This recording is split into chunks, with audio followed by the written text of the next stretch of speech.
Greetings and salutations, everyone. I am Max DeVille, founder of Atrocity Press, and this is Johnny Reed, co-owner of Atrocity Press. Hey, What's up? not much. Greetings and salutations. That's my tagline. I know, I stole it from you. Sure. Just to That's do from the old Night Watch days. Yeah, which I mean, let's face it, I stole it from Pump Up the Volume with Christian Slater. We all know that. Classic Yeah. 90 movies there, man. Happy Harry Hard on. Yeah. With my blackjack spearmint gum? Yep, that show was great. That movie was awesome, man. It was so above its, before its time, man. Totally anti-establishment, which, us indie guys are all about. Hell yeah. And speaking of indies, that's why we're here, independent comic books. I don't know if it would be considered independent after it's published through Antarctic Press. I mean, everyone says that they're kind of independent in their own way, but I mean, they've been around for 35 years, so that's quite a long fucking time. Yeah. But you know what? I'm thinking it's funny anymore. Everybody pretty much considers anything but Marvel and DC like indies. Yeah. For years people considered even Image indies. Yeah. At this point, I count Image as like the big three. Yeah, Image, Marvel, and DC, they're the big ones. I just don't think Image is. To me, they're not quite what they were in the '90s. Oh no, not at all. I mean, they were huge in the '90s because they all came over from Marvel and DC, and they were the big superstars at the time. So everyone was like, "Well, shit, let's go over here," and the deal blew up real big. And now it might almost be indie because they do publish a lot of independent material. But, yeah, they do.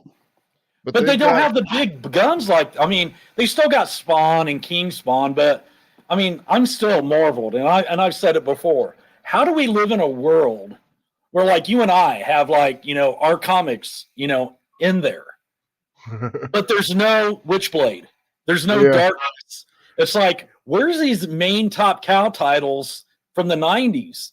I'm just amazed that those properties aren't being used. They're being reborn or anything. Nothing's happening to them. They're not coming back. I'm just like, why? Why haven't you brought back Witchblade or Darkchild? Or any of that shit? Because I love Darkness. That whole thing with Jackie Escogonzo, I just thought was awesome. You got basically a hitman that you give the ultimate, dark power to. You can't beat that crap. Yeah, but we've sent the link out to a few people, but we may not be able to see him today. Like Ben Dunn, he's currently waiting for the air conditioning repairman, and it's got to be hot in Texas if it's hot in Kansas City. Yeah, my cousin lives down there. I was down there, about a month and a half ago? It was miserable.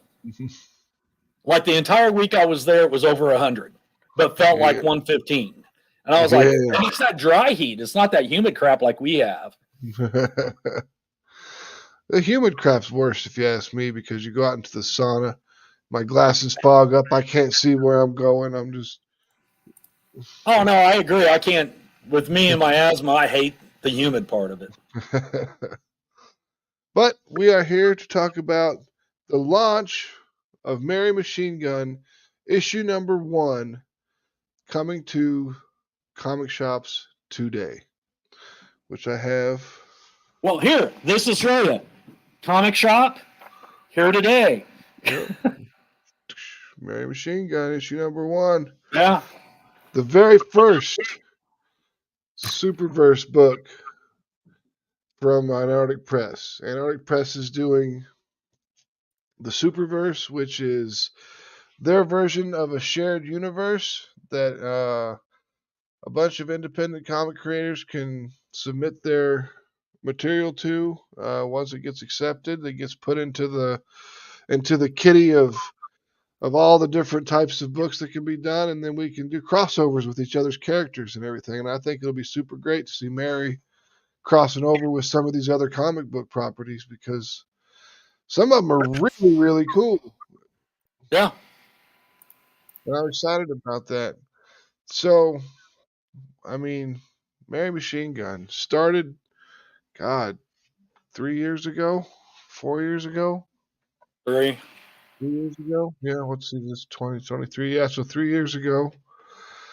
Started right there, right before the whole pandemic thing kicked off, when we were firing up the idea for it and everything. And it's it's pretty cool. It's one of my characters, not from D&D, but from Rollmaster, because Rollmaster was a more open system than Dungeons and Dragons was. Even back then, Rollmaster was a much more open system. If anyone knows what Underground Enterprises is, then they'll know what Rollmaster is. Let's see, we got William Pace says Marvel, DC, Image, Boom, Scout, they're all mainstream, and IDW. And it's been over 100 degrees in Georgia all month. Fuck that. It's been over 100 degrees here for like a week, and I'm Over it? um I probably will not team up with Warrior Nun Ariella, because Warrior Nun Ariella is not owned by Ben Dunn anymore. It's owned by whoever he sold it to, and I don't even know who he sold it to be honest with you. But if Ben does make up, make it to the show, we can ask him. Yeah. Bill Man X in the chat. What's up, boys? Yep. Can't show up for the show, but he can show up in the chat. I see how it is. Oh, Phil? Yeah, You need to throw something at him. I know.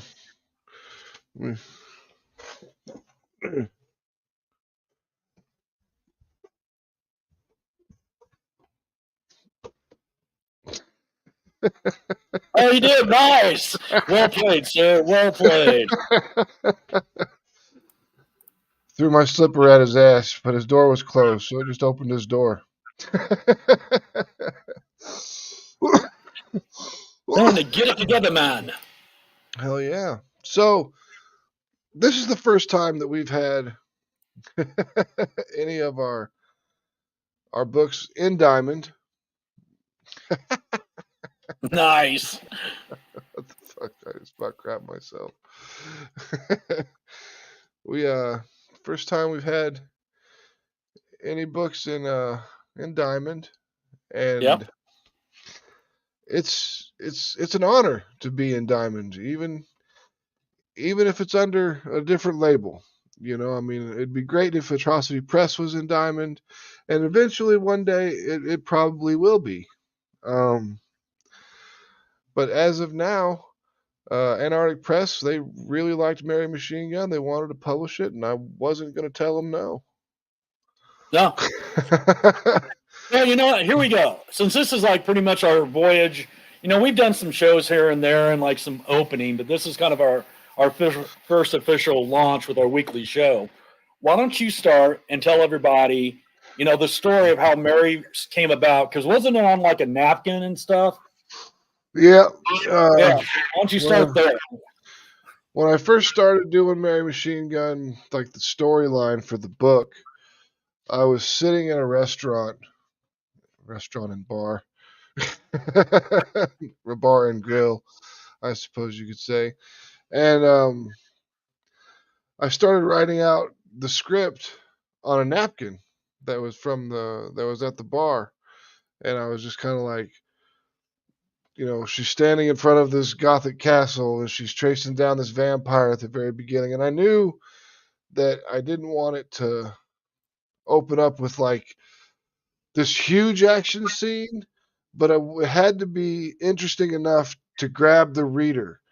And being able to pull in my buddy Ben V from this band Ludovico Technique, whose T-shirt I am wearing currently, um, we got to pull him in as the vampire, and it worked out really really well. I mean, he looks fantastic in it. He really loved it.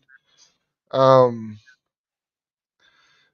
God, there's just so much to it it's just hard to determine where to start at, because I mean it started out on a napkin and then it got transferred to just my phone, putting text text notes together, and then I started writing the script when I spent a lot of the time in the doctor because I was dealing with a bunch of medical issues from my deployments and stuff in Iraq, and I would just sit there and write the script on my notepad on my phone while I was waiting at the doctor's offices. So, um, yeah, it really just took. If it wasn't for me being all fucked up in war, I don't think Mary Machinegun would exist, because I wouldn't have had the time or the inclination to actually sit down and write the script for this book. Then, yeah, because originally you kind of told me it was kind of like your therapy in a way. yeah, You know, it really was. Back when you were telling me the story behind it. Mm-hmm. It was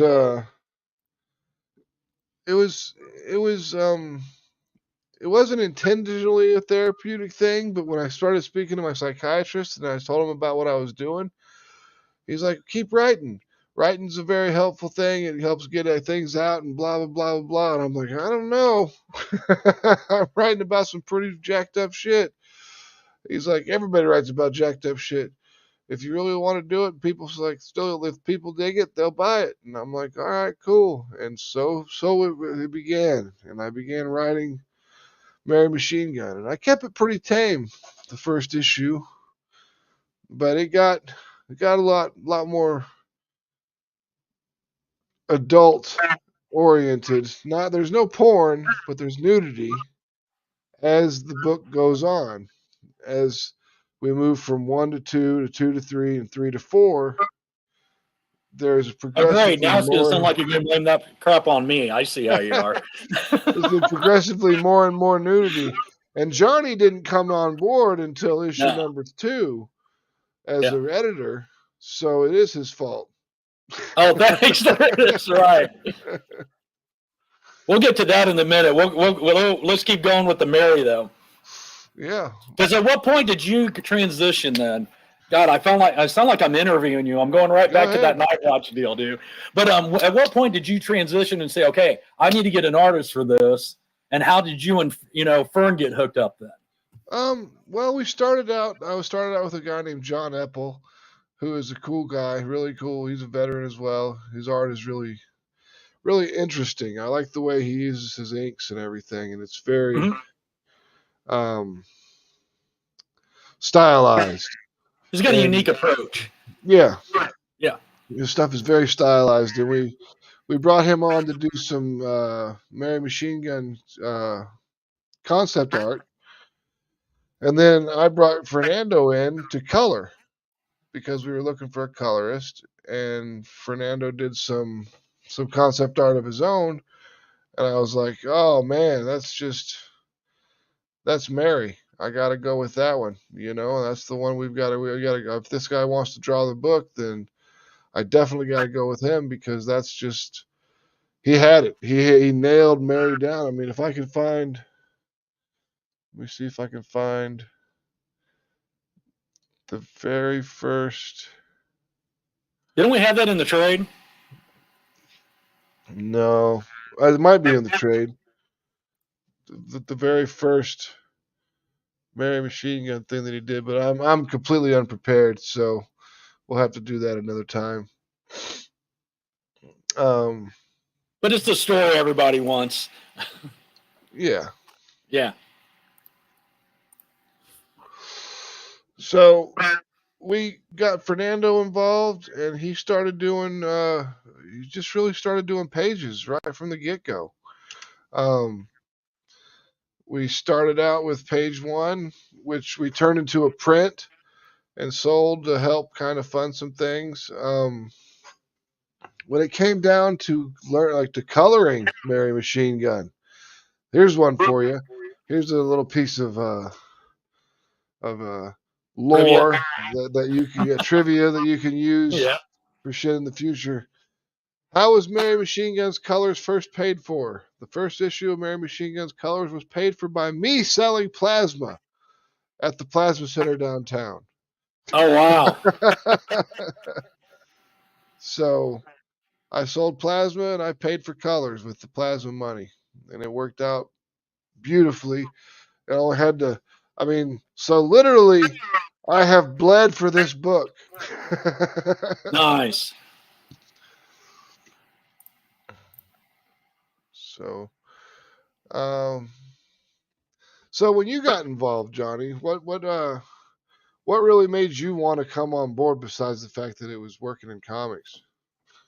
All right. Well, first of all, it's kind of funny. We'll go ahead and give the backstory. See, me and Max met years ago, once again, when I used to be a co-host at Night Watch Radio. Yep. And he came on with Hart, and we kind of connected. I mean, we got along real well. And then we started talking about doing some movies together and another radio show. Yep. And ironically, now here we are doing one. And there were some other gentlemen involved, and things just and we did 2 episodes, I think, of it. And it fell through. Just timing wasn't right for the other gentleman. So me and Max are like, we just kept talking, and we got along really well. It's kind of weird. It's just, and I had just recently been laid off from DST after 24 years. My dream job, I'd always wanted to be like a school teacher and then write books in the summer. That was like my dream my whole life. But, you get married, have kids, and life happens and your dreams go away. Things don't work out the way you had planned. Yeah. So I go back to school. I'm in college and I'm writing all these papers, and I'm getting this really great feedback from these professors. It's funny because I'm an older guy, but it's all online. So they don't know me. They don't see me. And they're all like, you really should go into writing. You should get into writing. And I'm thinking, you don't know that I'm like 40 plus here, guys. But so me and Max started talking about writing scripts, and we were going to write scripts together for movies.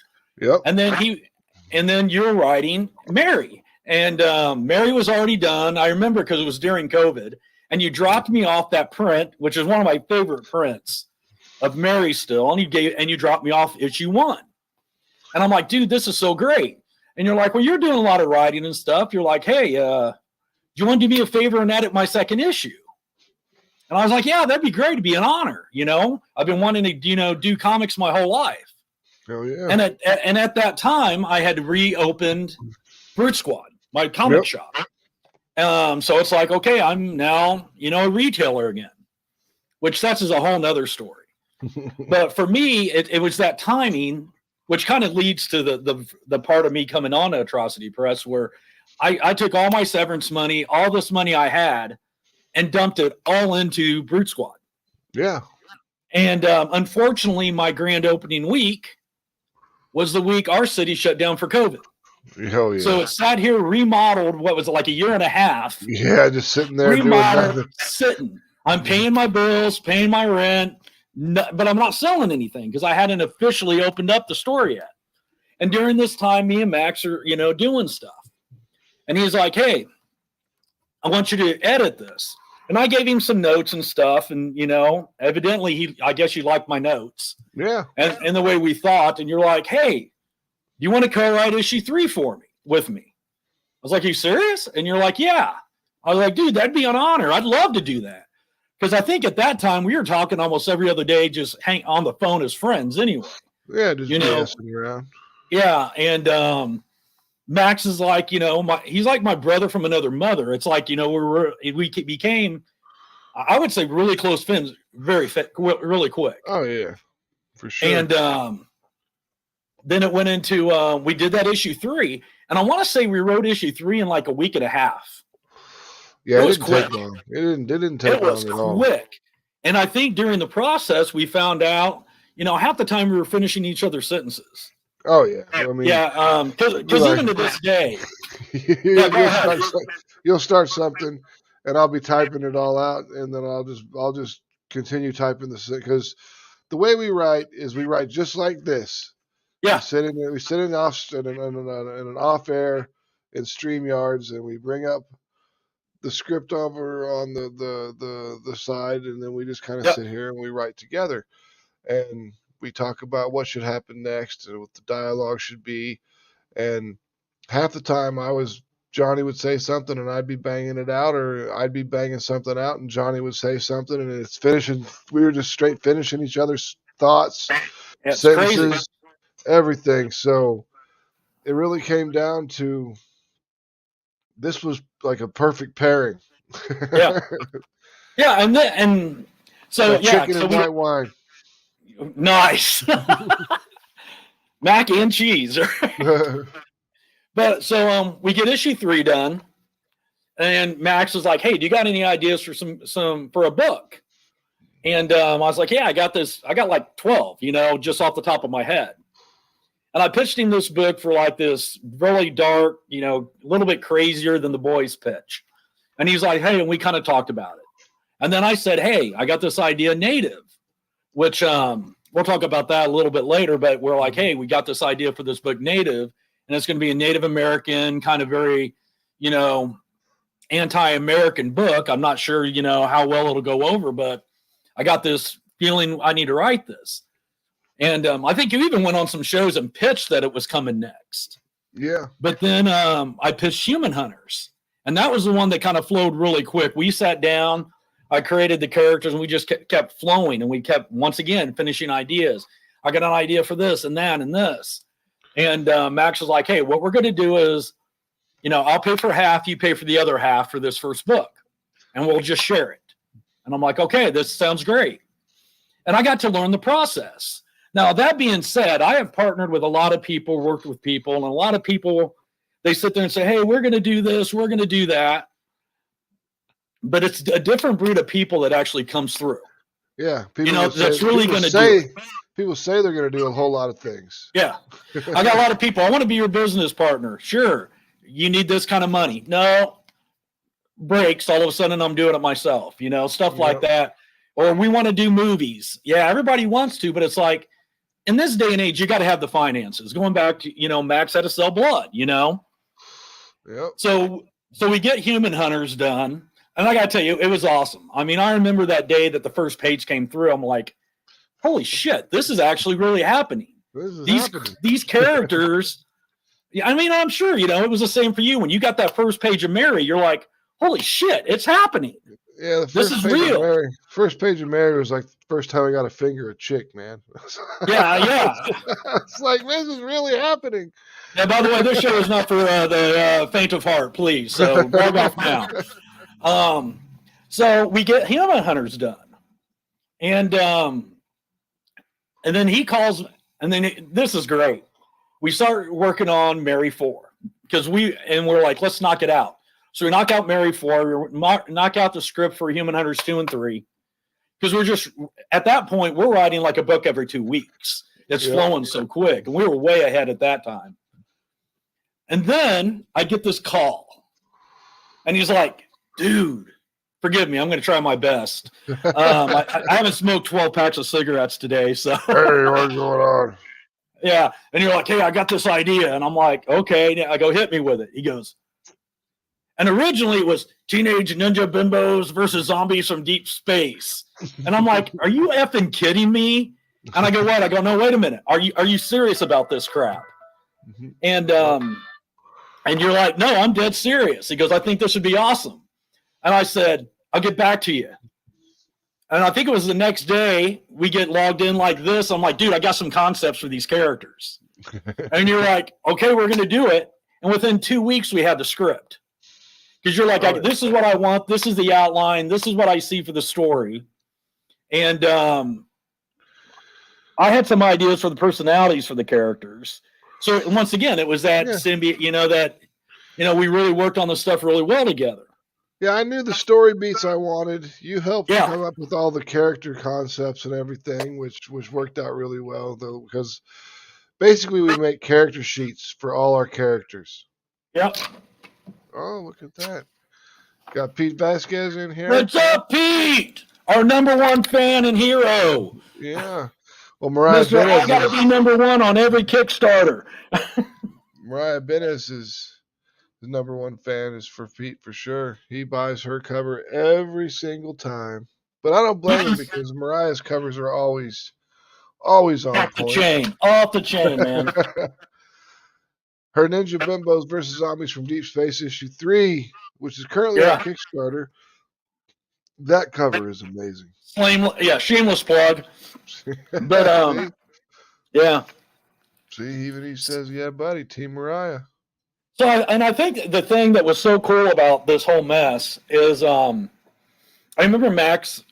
So we get it all done, and we're talking, and we've been talking about our 5-10 year project for this. And like everybody else, you daydream. You're like, how cool would it be if we had an office that we go into every day, and all we do is write comics? That's it. This is going to be our day job. This is in 5 years. This is what we're going to be doing, and which we're still working on. And then he's like, well, dude, why don't you become my partner? I'm like, what? He goes, why don't you officially become my partner? And I'm like, well, let me talk to my wife. And of course, my wife is like, we just dumped your entire severance pay into a comic shop. And now you want me to jump on this. She's like, where are you going to get the money? I go, and I'll be honest, you took it from your blood. I went and I took a loan out of my retirement fund. Yeah. And I told my wife, I go, this is what's going to happen. I go, I'm betting my future on this company. And I'm betting my future on Max. And she's like, well, are you sure you want to do this? And I go, yeah. I go, I got to do this. I have to do this. And thank God I got one of those wives who's like, go forth, conquer, She's supportive, and she's like, if you got to do it, do it. And this is the part I'm going to get sappy for a minute. Forgive me, okay, Max? Yeah, go for it. It's something that this is Max's baby. It's Atrocity Press. He came up with the concept. He came up with the idea. But this speaks to me about what kind of guy he is. He could have been like, hey, dude, I'm going to give you 20%. I'm going to give you, 35%. But no, he's like, dude, if we're going to do this, I'm giving you half my company. Yeah, because I wanted you to be just as involved in it as I was. Yeah, but a lot of people would not be that charitable. No, they wouldn't. And that's why I'm saying I give you props for that because, and I take it both ways because number one, it's a lot to Max's character to give away half of his baby. But it's something else that it meant a lot that you trusted me enough to give me half of your baby. You know what I mean? We had worked together so much and everything was coming along so smoothly and everything was just smooth sailing. I was like, this just works. So why not just make it work? Yeah. And what are you cats doing? Playing with each other. So we established Atrocity Press, with the co-owners a year ago, April. Yep. We've done a lot of books since then. Little by little, I've been trying to take, some of Max's load away from him. I think the next Kickstarter, I'll probably be doing almost all of it now. Pretty close. You hate that data entry shit, and I love that shit. That was. I love it, and you hate it. I hate it. I mean, data entry is bad enough when we're doing fulfillment, but that's part of the business, and that's why everyone's like, "How do you guys fulfill so fast?" And I'm like, "We've got a system. Johnny packages everything up, and I type in all the data entry for the shipping label, and then by the time I'm done with that, Johnny's done with the box, and we just slap that sticker on there and move on to the next box. That's why we can fulfill 300 books in 2 days, a day and a half. Yeah. Well, and that's it too, because it's like it's not just the writing. It seems like anything we team up with, it's just that thing that each one of our strengths seems to be the other one's weakness and vice versa. I don't want to say weakness, but you know what I mean. It's that point that, I have no problem running around like an idiot boxing boxes up. You can type a hell of a lot quicker than I do. So, and let's face it, you spell a hell of a lot better than I do. I went to school to be a writer. Well, I did my second batch. I took all my writing classes. It's just, I had a professor finally said, the problem with your spelling is you spell everything like it sounds. I go, well, that's how I was taught, was to sound it out. They're like, yeah, but English isn't that way. Yeah, it doesn't. It works that way until you're in like 5th or 6th grade. Yeah, and then you're screwed. But so now we're, here we are a year later. We got our first book today hitting the comic shops. In shops. So you can at the same time, we have Ninja a Kickstarter, and we're already grinding out to do our next book in October. Yep. I mean, you can go pick up Mary Machinegun, issue number 1. I forgot. Sorry. Here we go. Yep. In comic shops. Here, I'll do this. It's in the comic shop. It's right there. $4.99 cover price. Just go pick it up. You can grab it. It's 44 pages. It's not a little book. It's a thick book. Got some prints in the back too if you want some good shots. Yep, a couple of the original prints that Fernando did back in the day. And, if it wasn't for Ben Dunn, I really wish he was available today because I would really like to see what his thoughts on the storyline and everything is, because I know he's read it and everything. Well, if not, we can maybe get him on next week and we'll just talk about his side of things. Yeah, we can do that for sure. We'll get him on another show to find out sometime. But yeah, and it's funny because Max talks to Ben all the time, very chats. And I was real lucky that I was in Dallas and he actually gave me a tour of the Antarctic Press studios down there. Yeah. And I was like, dude, Ben is like, yeah. But I mean, he is so nice. I mean, he was just, it was really it was just really a joy to meet him and, him just to show his support of what we're doing. Hell yeah. So, but yeah. And so here we are almost a year and a half later since we founded. We got our main 3 titles, Mary Machinegun. We've got the 4 issues are out. Yep. Actually, through Kickstarter. Our trade has already been fulfilled. Yep. Ninja Bimbos were out. Number 3's out right now on Kickstarter. Yep. Human Hunters 4, which I'm excited about, is coming out in October. I guess that'll be our next one. Yeah, that'll be our witch starter. Our witch starter. Yeah, which ironically enough is because I just learned about this witch starting on Kickstarter. That they do this special advertising if you have anything to do with Halloween and witches. And ironically, Issue Hunters 4 is a flashback origin story about a witch, all in the Salem's witch trials. Yep. And I'm like, witch trials.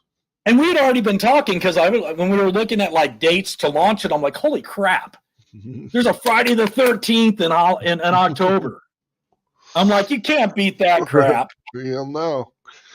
I mean, the only thing that could be better is if there's a full moon on Halloween. Yeah. So that's our next one. To let you guys know, we will be expanding our line by 2 titles next year. Yep. We got Lady Blasphemy, which we've already written the first issue. Yep. And that's some raw, edgy shit. Yeah, and that is definitely an adults only book. So it's not gonna be like any of the other Atrocity Press books to where it's kind of like we do rated R comics. This book is full on X-rated. I mean, there's still a story. It's still 24 pages. It's a good story. Oh, yes, damn good. It's a good story. I mean, I think that's the big thing about it is because when you watch so many books that are that X-rated like level, and I'm not going to say all of them. I'm not going to be that guy, but a lot of them rely so heavy on the fact that it's a porn comic that it loses the story. Oh yeah. And this one doesn't. When you came and said, hey, this is kind of the outline, and I was like, hey, what about this and this? And we do our collaborating because that's the thing, one of us comes up with like some idea, but by the time we get done, it's all over the place. You start with the kernel of an idea and you let it grow. And then we both throw it together. You've got your ideas, I've got my ideas. We've mashed them together until we come up with something good. Yeah. And Lady Blasphemy is wicked. I'm really digging that one. Yep, that's going to be cool. I'm excited. Well, and it's sad because it's funny because Lady Blasphemy is kind of maybe in the mirror world, maybe not. We're still playing around with it. But then we were talking, and we had a whole concept about a whole spin-off of that. So yeah, and then that's the thing about writing is like the more you write, the more you want to write.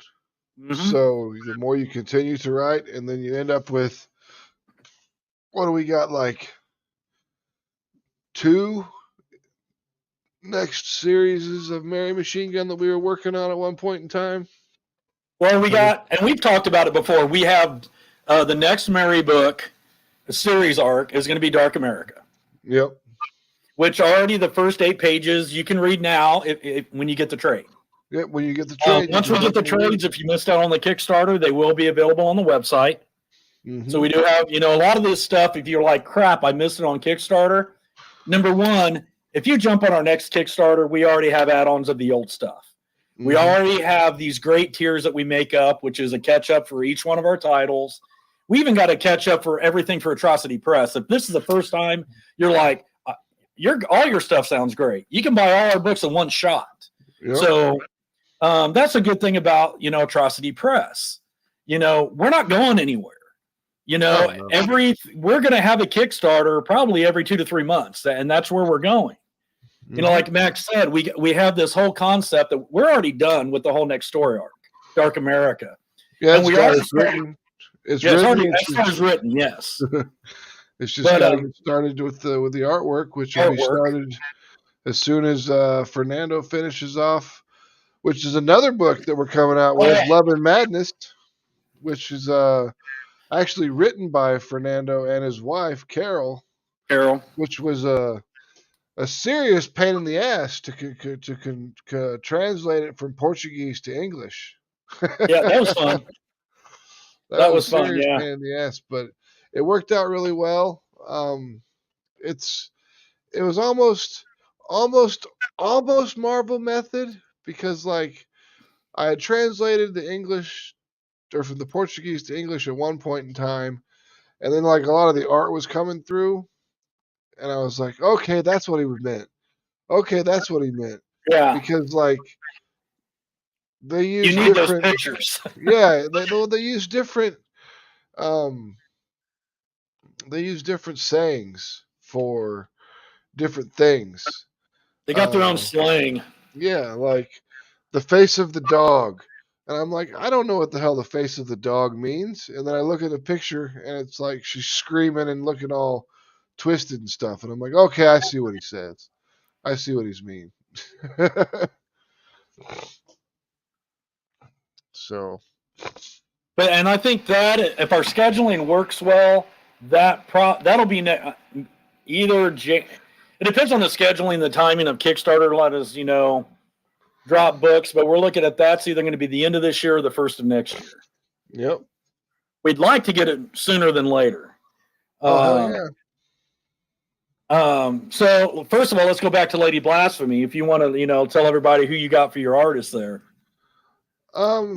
It's Art Perry is who he's going by, is his pen name that he's going by, because he's got some professional things that he doesn't want to be linked to, which I understand. It is a very risque and blasphemous book.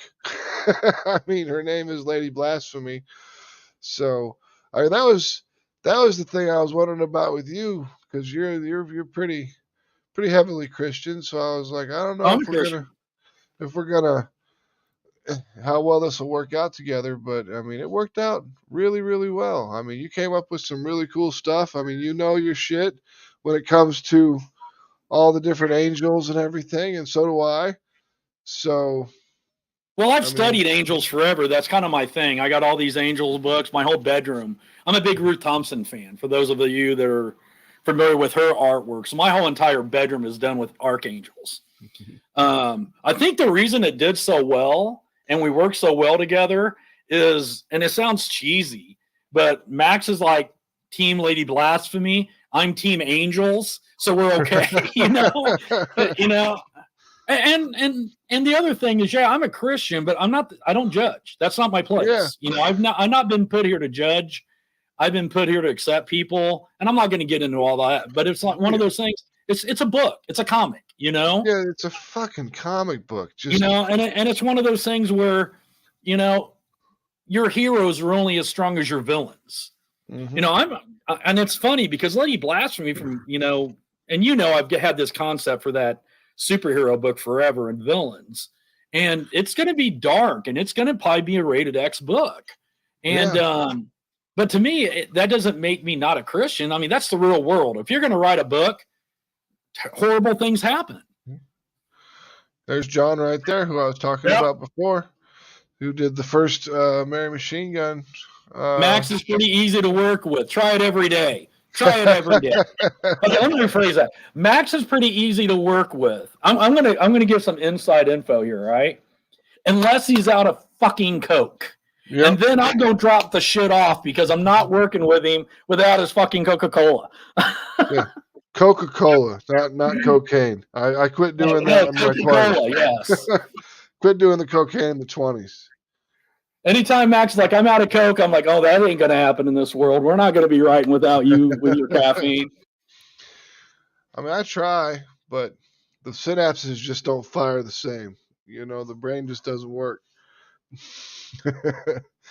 No, I totally agree with you. I love working with Max. Max is my brother. I mean, we have a good time. Like, that's the thing.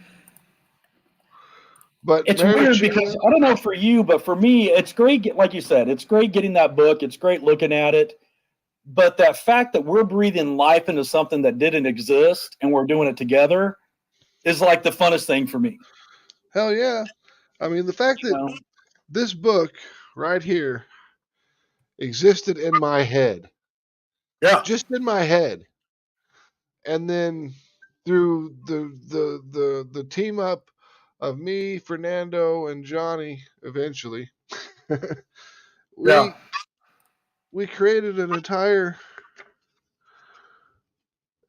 comic book based on. Well, and I think that's something too to kind of state for those people, you know.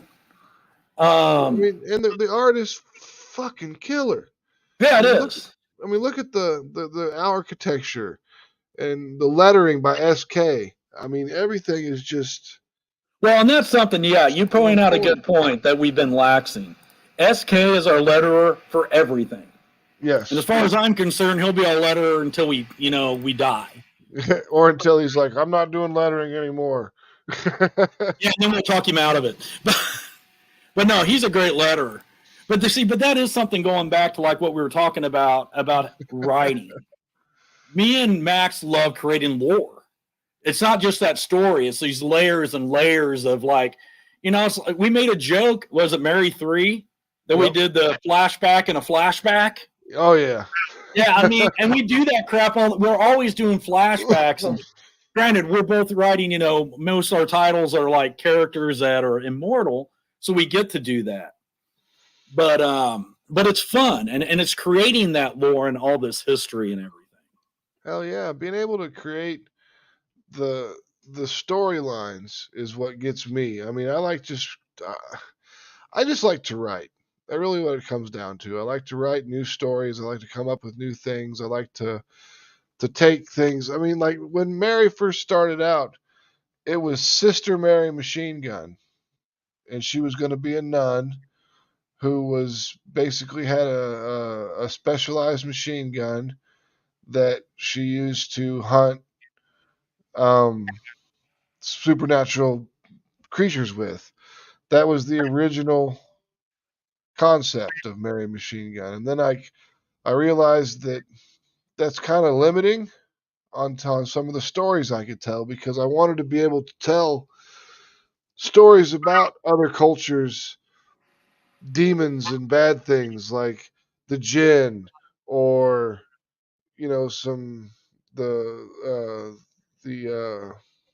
what do they call them? The Native American skinwalker things, the Wendigo. Oh, skinwalkers, yeah, werewolves. Yeah, everything that we could Yeah. really go with. And in the first book, it's all about werewolves. I mean, Mary's there to hunt werewolves. That's the whole point of the book. And she's got a it really, I mean, it sounds weird because everyone's like, oh, it's a sexy hot girl book with swords and machine guns and violence and gore, and it is. Don't get me wrong. It's a bad girl book for sure, but it's also a story about organizations and how organizations are prone to becoming corrupt when people are involved in them. I mean, the Catholic Church in the book is corrupt. Her own order is corrupt. I mean, the city that she's at in Kentucky, this tiny town, the whole place is corrupt. Everything is corrupt around her, and she's trying to do the right thing and to hunt these werewolves down while dealing with all this corruption at the same time. And I think that makes it seem much more realistic because there's corruption everywhere as it is. And taking that corruption and ratcheting it up to 10 is really, I mean, you got to ratchet everything up to 10 when you're doing a comic book because it's a comic book. Well, but I think something to be said for that is, like, once again, the lore and the layers. That's one layer. You know, we deal with Charlotte. Not too much of a spoiler, but we're dealing with, Charlotte's her nemesis. And then it's kind of then we have certain characters that have stories of redemptions. Mm-hmm. You have a lot of stuff about Mary's past, which you don't know, and we reveal little by little. So you got your little mystery and intrigue, and that's all the layers. And that's the one thing, once again, when we're writing a book, no matter what title it is, whether it's Mary or any of them, we try to get all these layers going. Layers. We got a Phil Leon in chat. When you can see him. I had a shoe thrown at me. I told him to go freaking throw something at you. Hey, it's like this. I'm hopped up on coffee. You guys know my mouth will go, so I decided to leave you guys go, and I come in about 15 minutes till the end. There you go. And just like that, our show goes to 3 hours. Yeah. So here we go. And you didn't even play this Ninja one. Bimbos versus zombies from deep space. There you go. Had to get one in. Ninja Bimbos versus zombies. Oh, it's on loop. It's on loop, Phil. It's on. It does it automatically. I had it turned off a loop a long time ago. Yep. StreamYard. I know. Fucking StreamYard, man. But yeah. So coming up. So today's the day. If you want you go and you pick up your new stuff at your comic shop. Just ask them, do you guys carry Antarctic Press books? And if they do, they most likely got Mary Machinegun because it's one of their new properties. So even if they don't, even if they don't, back order it. Yep, you can order that shit. All they got to do is jump on the Diamond system and order it up. Everything be good to go. What's the number? You guys got the number? I don't have it on top of my head. At this point, it's not a big deal because anybody can order it by name through their Diamond. Right. Yeah. Okay. True. Johnny knows. Yeah. Like I said, if you want a copy of it, go ahead and come on in to Brute Squad in Kansas City because I got all of them. So you can get all 4 if you want if you come here. Yep. Only one of them is Antarctic Press. The rest is Atrocity Press. Yep. But in the next 4 months, there will be a new Mary Machinegun book coming out. There'll be a new Mary Machinegun book coming out every month for the next 4 months. So we've got August, September, October, November. No, 3 months. 3 months. Because the 4th one's out now. Yeah, we're counting now. Okay, counting now, yeah. Got 4 months to feed. Yep. So we'll be able to push all those out. Hopefully they do well, and Antarctic Press wants to pick up some more some more Atrocity Press books. Really, would be the goal of everything. Especially if they could grab Human Hunters, because I think that if they pick that up, that would be a really good one for them. It's got the team aesthetic. It's very James Bondish in one of the characters. That's it's. I don't want to give the leader is kind of James Bondish. The leader is the rest is very Mission Impossible. Yeah, especially the first issue.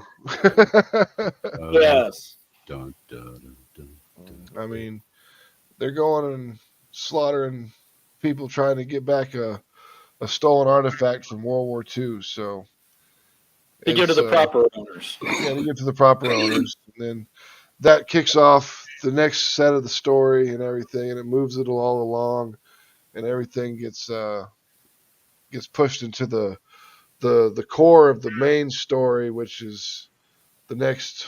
What, we're gonna have 5 episodes in this arc? 5 series? Well, there's technically issue. Well, it's 2 through 5 is the issues, but right in the middle of it, issue 4 is a flashback. The entire thing is the Salem witch trials. Yeah, and it's the origin story for one of the characters, because we're trying to not just do origin story after origin story after origin story, because that's no fun.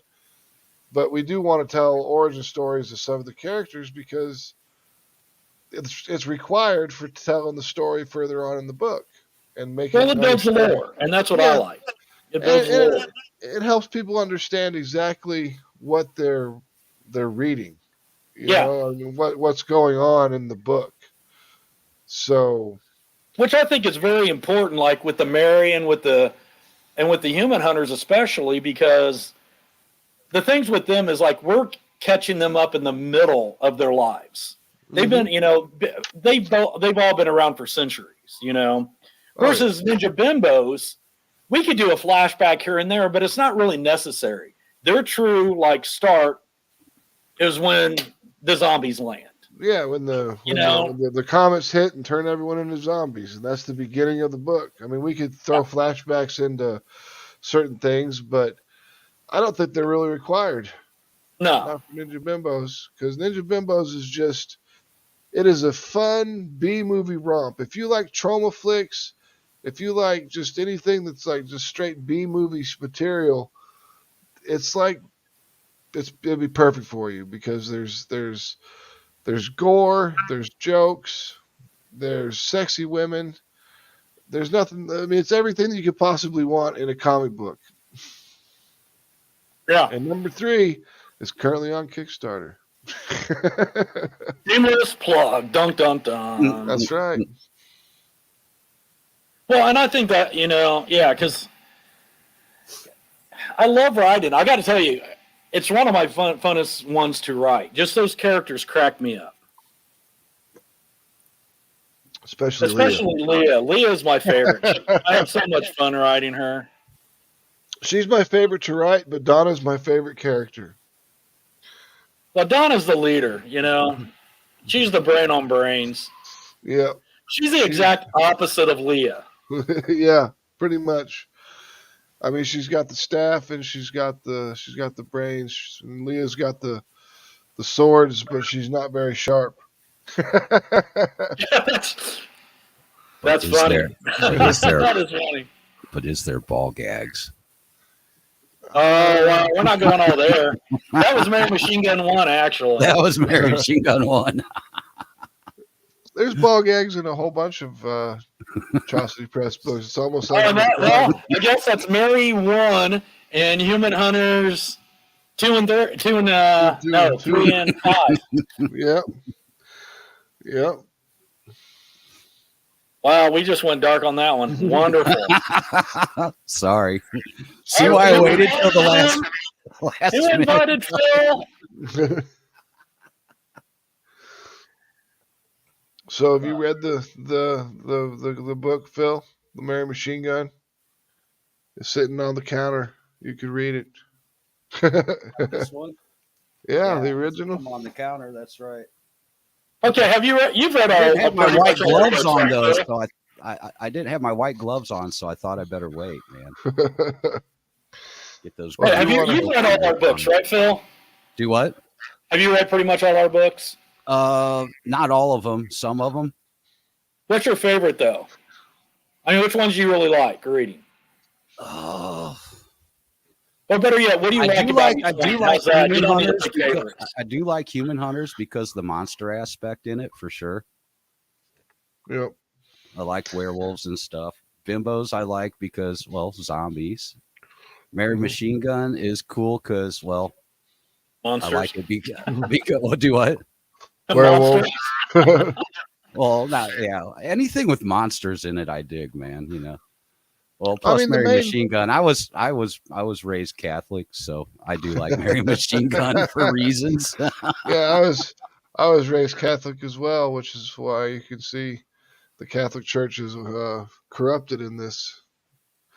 In Mary Machinegun issue number 1, you can see the corruption of the church right away, almost just as soon as she arrives in Kentucky, you can see the corruption that's going on inside of the church. And it's spicy. Don't get me wrong. Spicy. So. Well, and I kind of like the situation with it, not to give too much away. I did find that it was interesting that, like, when you were talking about the Catholic Church, you didn't automatically go to the, let's make sure that the priests are going after small boys. Yeah, because that's been done so often. It's almost a bad joke. Yeah. I appreciated when I was reading that because I wasn't involved with the first one, so I was reading it, just as everyone else, and I was like, okay, it's refreshing. Yeah, it's terrible that he's a jerk and everything, and he's taking advantage of these women. But it was also one of those you weren't going with the whole, let's just go the priest and the boys thing, because it's like, come on. Yeah, it's overdone. It is a joke. I mean, Bill Burr jokes about it, so. Hey, what's up, Lucy? This is Lucifer Storm. He was on.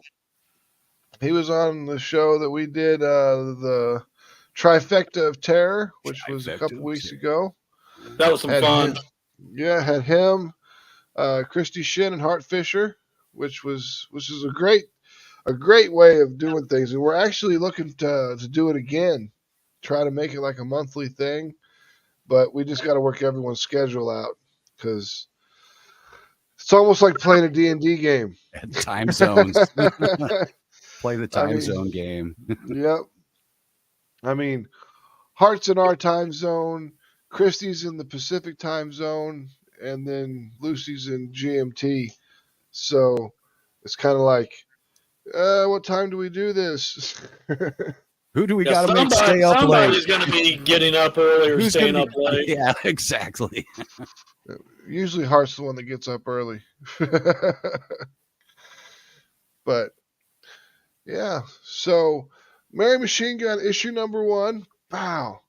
Go pick it up at your LCS today, your local comic shop. Go to your local comic shop. Help these people out. Help these retailers out because they're struggling. It's a rough time now. I mean, COVID was rough as it was. I mean, they all had to shut down. I'm surprised so many stores opened back up after COVID. Yeah. So I'm happy that they're still around. Help them out. Too. Make some help them out.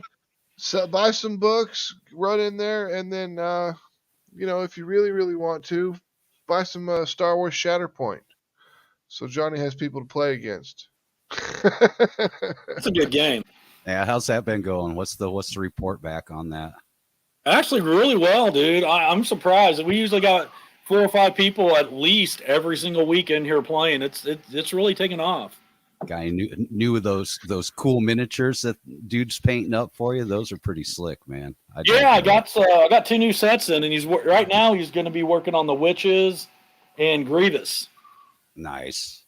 I have to check him out. You have to come up here. I mean, heck, you've only been here once. No, a couple times.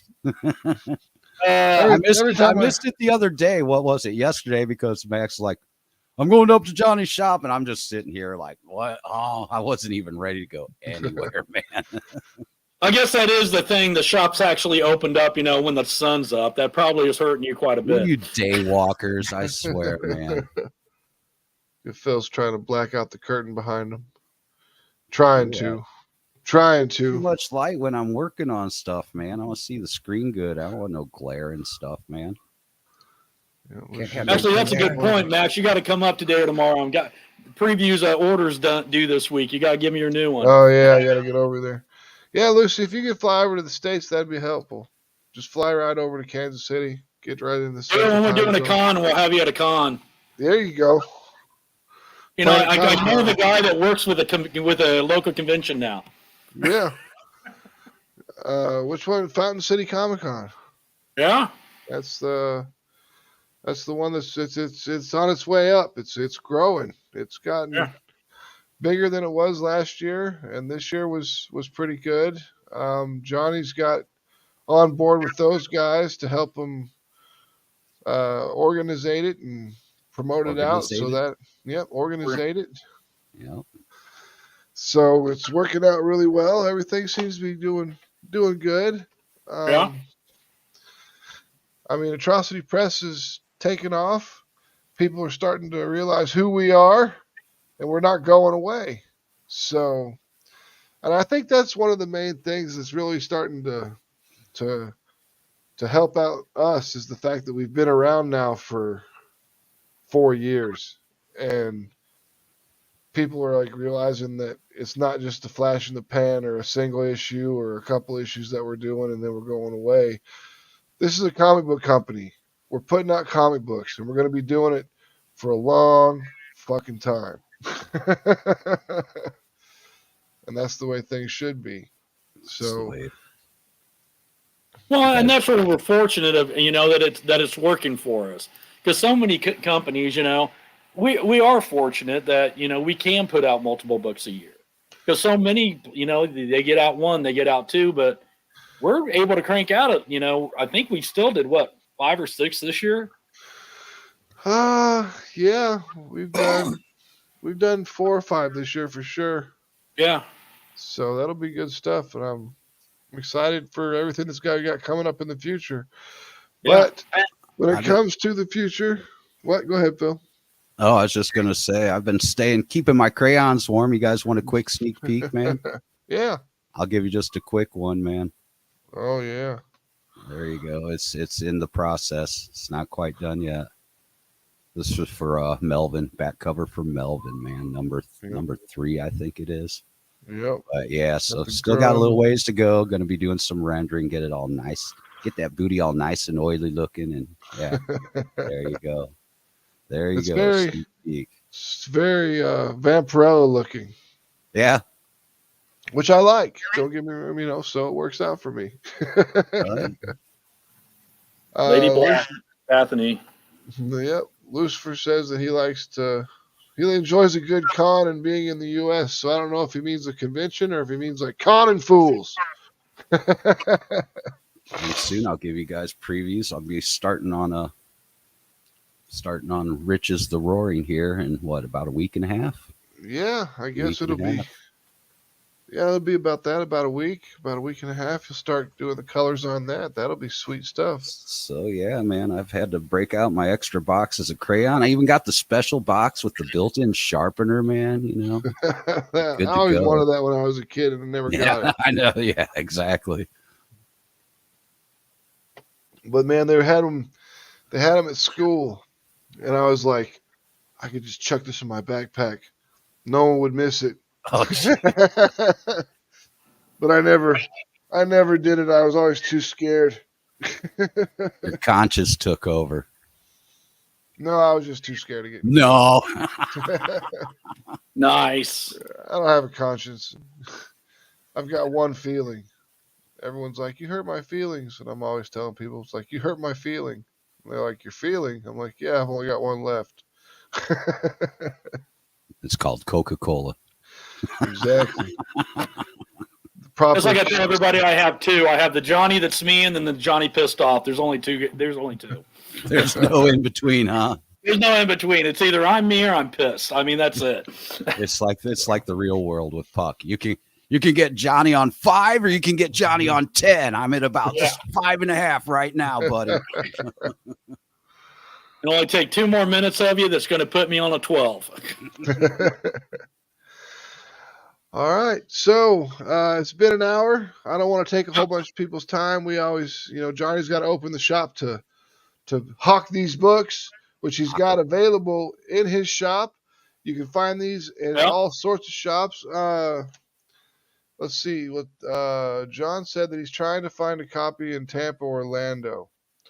So I don't remember. Monsters and something in Orlando has Atrocity or Antarctic Press books.